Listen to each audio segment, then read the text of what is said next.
wano traininga bulungi era leero twakava mu training tusobodde traininga engeri gye tutebamu omupiira reaction nga tuzinze omupiira controlling speed na training ako kati nganze omusambi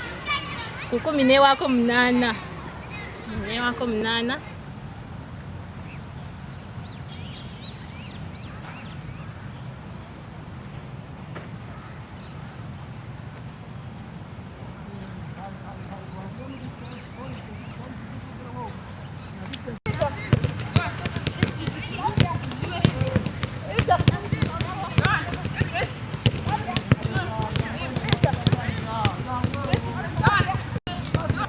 Nino kuba nihizo kwingi obuturagenda Tanzania ntujja kuleta ekikopo ntujigaramuka Uganda so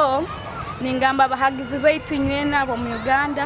mutuhagire naitwe tufuna amani ago kuleta ekikopo mu Uganda.